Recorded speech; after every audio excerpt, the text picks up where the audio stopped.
based on what you know, that the jury came back relatively quickly with unanimous decisions on these other four. You say if you're in the defense team, you feel bad about that. You're expecting guilty verdicts on those four charges?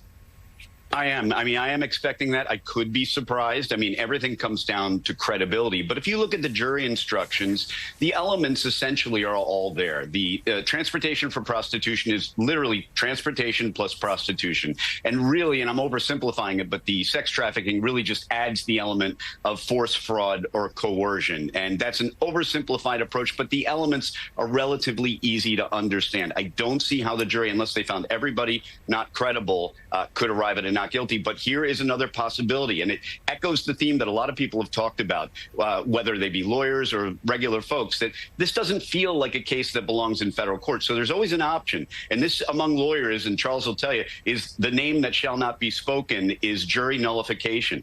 Juries are never told this, but they do technically have the power to go in there and say, look, this crime, everything he did meets all the elements of this crime, but we have the unreviewable power to simply say, we're going to acquit him anyway because we feel like it's the right thing to do.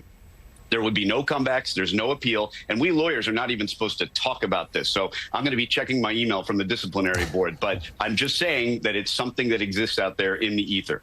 Are you seeing this the same way, Charles, that counts 2 through 5, likely guilty verdicts here? Likely so, given the evidence that's been presented and the fact that there was so much evidence that was presented. It would take every witness being found to be not credible and every piece of evidence essentially either ignored or not given any sense of credence or validity for this jury to, for these counts this early, unanimously decide to acquit. So all signs point to this being a conviction pretty much down the verdict sheet, with the exception, of course, being this first count that they have yet to agree on. Well, we may find out in just a few hours. The jury set to reconvene a short time from now. MSNBC legal analyst Charles Coleman and NBC News and MSNBC legal analyst Danny Savalos, thanks so much, both. Appreciate it.